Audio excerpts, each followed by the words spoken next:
So when I tune into the live stream or actually watch the service, it's kind of like Alex and I go to the same church. Ladies and gentlemen, boys and girls, welcome back to a brand new YouTube video. We have a leg day to get after.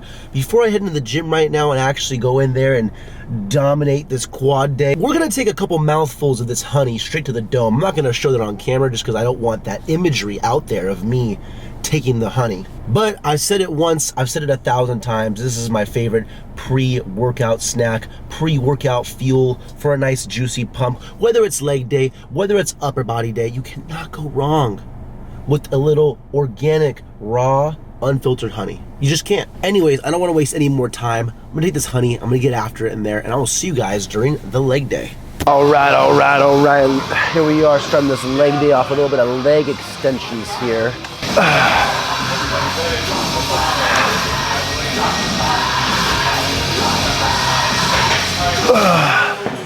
Listen, if you don't do any pre-exhaust movements before the main compound movement, I'm telling you, give it a shot. You're not gonna be able to go as heavy, but the mind to muscle connection is gonna go just a little bit harder. Now, I will say the only two pre-exhaust movements that I love to do for leg day before the main compounds are leg extensions and adductors. I save the abductors and the hamstring curls for hammy and glute day.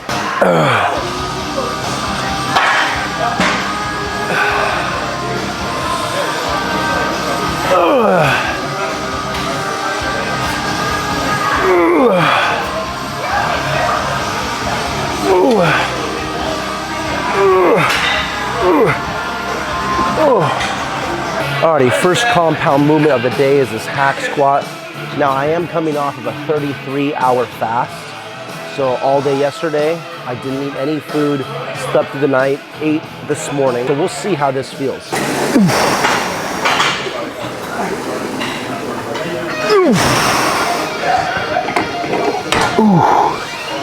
Not too bad. All right, I'm here on this inverted leg press when I usually like to rock the regular, just standard leg press, but it's taken right now. And I'll admit, this version of the leg press is actually pretty significantly underrated.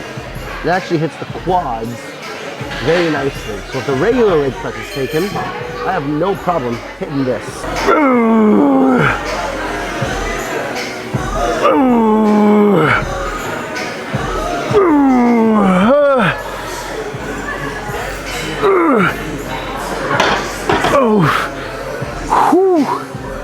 I will admit though, because I'm in this like birth-giving position, whoever's on the other side of this leg press, especially with these short shorts I got on right now, is getting one hell of a show. Gym floor was a bit crowded, so we're kind of here in the junk area of the gym. So don't mind all the riffraff behind me.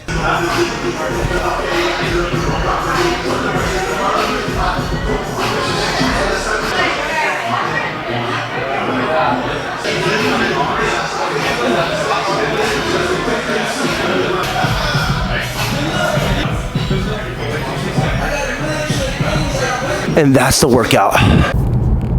Alrighty, it is the end of the day. I finished up that leg day, finished up with some evening clients, and now I'm just on my way home. I wasn't sure exactly how I wanted to end my video, but I was on TikTok and one of Alex's clips from his YouTube video popped up, and I went to actually watch the video because the part that caught my attention was he was talking about his Sunday service where he went to church, and funny enough, he actually goes now to Elevation Church out in North Carolina, which I think that's where he lives now. I haven't really been keeping up with much of his content. I've only seen clips of it on TikTok, but I think he now lives in Charlotte, North Carolina, where that is the church that I personally watch every week. And I've been watching Elevation Church and Pastor Stephen Furtick since I was like 18 years old, and he's like my favorite preacher. So when I tune into the live stream or actually watch the service,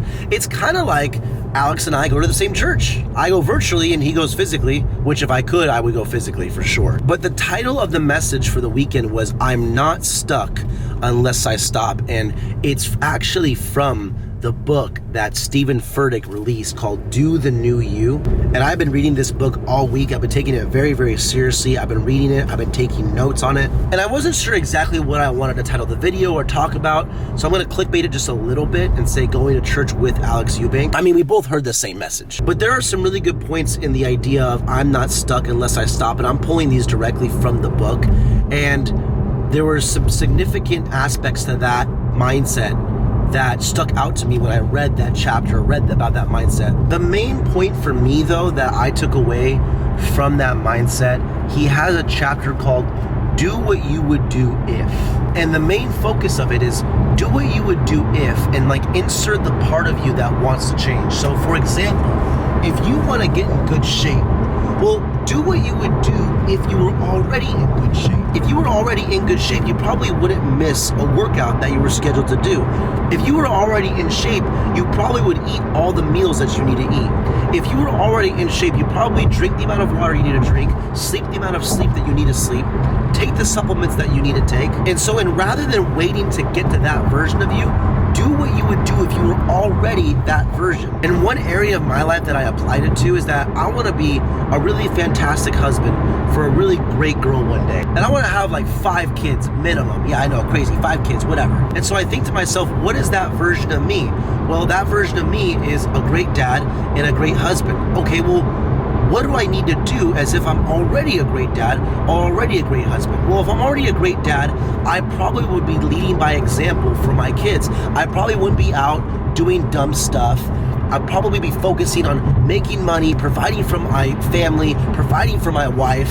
I wouldn't be out associating with low quality people or doing things that don't really matter in the long run anyways. If I was a really good husband, I probably wouldn't be out on dates with promiscuous women that I know are promiscuous. I wouldn't be wasting my time with girls that don't share the same values and standards that I have anyways. I wouldn't be lusting over some chick on Instagram that's half naked all the time. And so it kind of flipped it for me because it's like, do the thing you would do if you were already that person. And I always thought, well, I'm not a husband yet and I need another person to make me a husband, so I'll just become that person when I get there. But it's like, no, do the thing you would do if you were already that person. And it was just a huge revelation for me because I never thought of it that way. I never conceptualized that idea.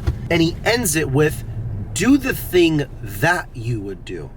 So it's not do the thing that you would do, it's do the thing that version of you. Not this version of you, that version of you, that future version of you. Do it now. And the wordplay is just so good. And I ended up watching Alex's video where he touched on you're not stuck unless you stop. He talked about a couple points during that message, but he didn't really dig into it. And I kind of wanted to expand and elaborate on it because I watched the same message and I read the same chapter or the same mindset out of the book that it came from. And to kind of tie it all into this video, I want to be a lot more open with my faith and share my faith on this channel. And it's kind of difficult for me to work it into my videos because it's mainly about fitness, but who says I can't tie it in? And I want to make it just smooth and I want to make it sound good.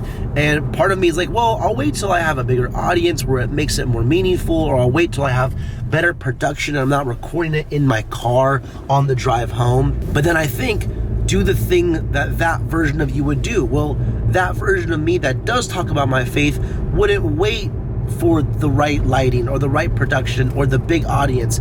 They would just start talking about it anyway. So do what you would do if you were already there. Well, here I am talking about it. And the whole idea, I'm not stuck unless I stop, whether it's in your faith or in your business or in your health or in your finances, it applies to literally everything in life. You're not stuck unless you stop. You're not stuck unless you give up. And as long as you keep going, you don't give up and you commit to progress, even if it's just a little bit, it's a step in the right direction. I know a lot of people out there that want to lose weight and they swear when they hit a plateau, they go, I'm stuck. And it's like, no, you're not stuck unless you stop. So keep going and keep doing the thing you know you should be doing. Keep doing the thing, that version of you. If you're 160 pounds and you want to get to 145, do what the 145 pound version of you would do. Do the cardio you need to do. Drink the water you need to drink. Eat the meals you need to eat. Sleep the sleep you need to sleep. Take the supplements you need to take. You're not really stuck unless you stop. Anyways, I just got to my house. That was my kind of drive home rant from work. And I'm going to wrap the video up here. I hope you all enjoyed it. Leave a like if you did. Subscribe if you are new. And I will see you guys in the next one.